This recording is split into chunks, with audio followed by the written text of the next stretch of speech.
ঢেকীয়া প্ৰেমী ৰাইজ আমি হাঁহ মাংসৰে এসাঁজ জুতি ল'ব লাগিব। আমাৰ মুখ্য অতিথি ৰূপল ডাঙৰীয়া দেৱ, এয়া আমাৰ মুখ্য অতিথি প্ৰাঞ্জল হাজৰিকা ন। বিশিষ্ট অতিথি চান্দ শইকীয়া। আমি বৰ্তমান হাঁহৰ মাংস পাৰ্টি খাবলৈ গৈ আছোঁ।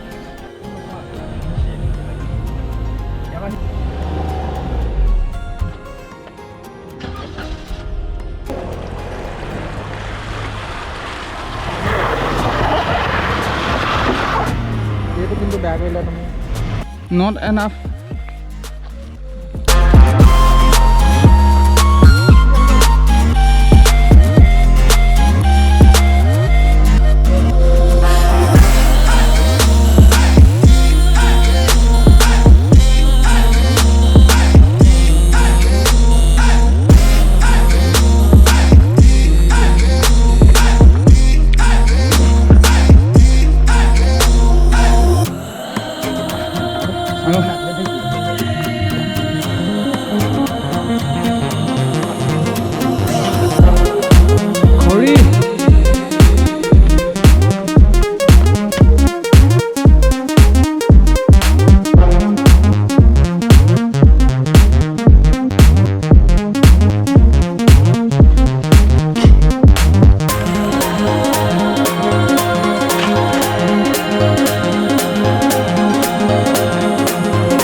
হেল্ল' এণ্ড নমস্কাৰ and welcome to my YouTube channel. মই মঞ্জিত সোণোৱাল, আপোনালোকে চাই আছে দ্য মঞ্জিত ব্লগ গুডছ।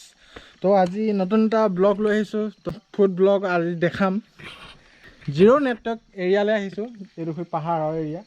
তো এইডোখৰ মই ক'ত আছে কৈছোঁ, এইডোখৰ মই আগতে এক্সপ্ল'ৰ কৰিছিলোঁ, হাফ মাইল বুলি যিডোখৰ জেগা হয়। তো আপোনালোকক দেখাম মই কেনেকৈ বনালোঁ আৰু কি বনালোঁ, সকলো চাই থাকক আৰু এই প্ৰকৃতিৰ মনোমোহা দৃশ্য আপোনালোকে উপভোগ কৰি যাওক।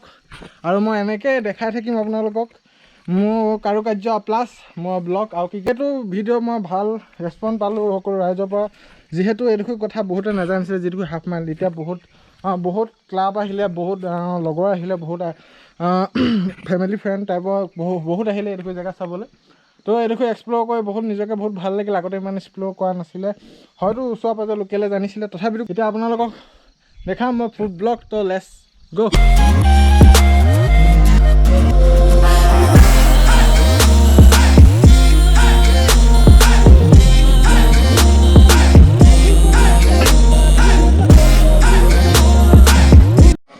তো আমাৰ এনেকৈ ধুনীয়াকৈ শিলৰ ফাঁকত এইটো ধুনীয়াকৈ জুই ধৰা হৈছে আৰু এই শ্ব'টো দি দিয়া হৈছে। অলপ পিছতে চব বস্তু দিম, দেখাই আছোঁ।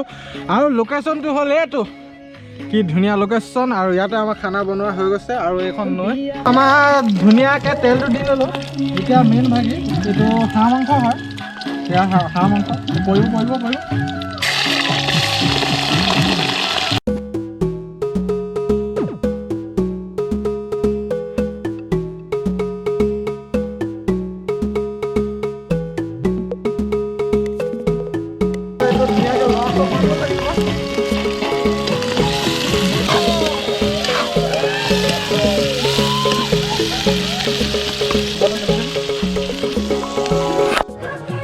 তো আমাৰ এটা যোগাৰ হৈ গৈছে, এইফালে আমাৰ বনাই আছোঁ আৰু এইফালে বজি আছে।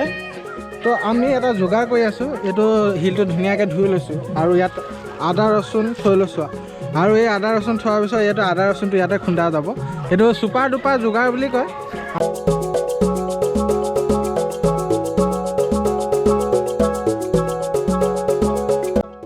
তো আমাৰ অলপ দেৰি মাংসটো সিজাৰ পিছত এতিয়া মই এই জলকীয়া আৰু পিঁয়াজ মই দি দিছোঁ, যেতিয়া গ্ৰেভিৰ কাৰণে আৰু এটা বিশেষ সোৱাদৰ বাবে। আৰু এইটো হ'ল বিশেষটো, তো এয়া আদা ৰচুন।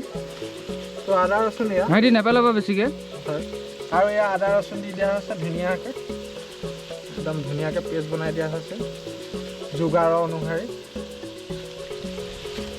এয়া আপোনালোকে দেখিছে বৰ ধুনীয়া লুক এটা আহিছে। আৰু এয়া নিমখ আপোনালোকে সোৱাদ অনুসাৰে দিব পাৰে। এইটো নিমখ ছাৰ হ'বনে নিমখ অকণ দি দিওঁ নাই না আলু দিম বছ ইয়াৰ নিমখ দি দিয়া হৈছে আৰু অলপ পিছতে আমি আলু আকৌ এড কৰিম আমাৰ বন্ধুসকলে ফটোশ্বুট কৰাৰ ব্যস্ত আছে আৰু সেইখিনিতে আৰু 5 মিনিট হোৱাৰ পিছত মই আলু দি দিয়া হৈছে ইয়াত ধুনীয়াকৈ আলু আৰু আলু দি পিনে ধুনীয়াকৈ লৰচৰ কৰি দিয়া হৈছে এয়া আমাৰ মাংস প্ৰায় ৰেডি হৈছে ইয়াত ধুনীয়াকৈ এইটো দাবটো বৰ ধুনীয়াকৈ লাগি গ'ল যিটো ঢাকি আছোঁ আৰু ইয়াত ধুনীয়াকৈ দাবত লাগি গ'ল ইয়াত ঢাকি থ'ব পৰা শিলৰ ভাগত ধুনীয়াকৈ লাগি গ'ল ইয়াৰ মাংস হৈছেগৈ আৰু লৰাই দিয়া হৈছে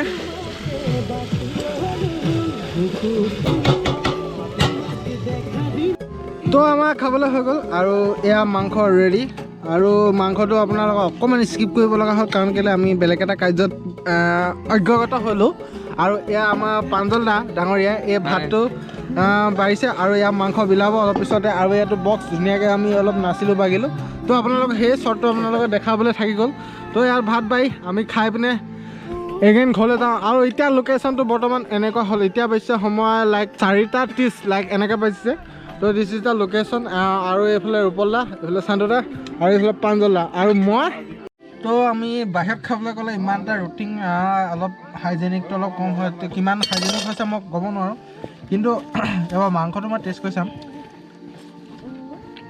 মাংসটো বঢ়িয়া হয় ধুনীয়াকৈ সিজিছে আৰু আলুটো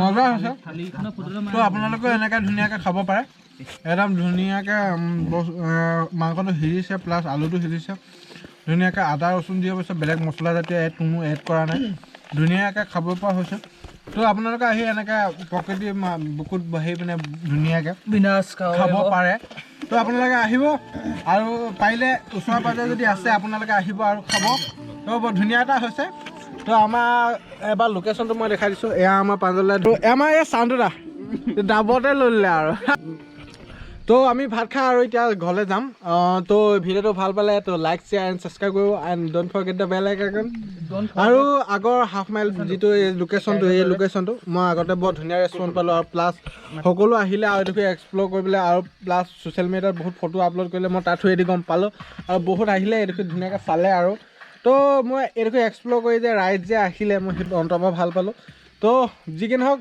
তো লেটছ টিউন বাই বাই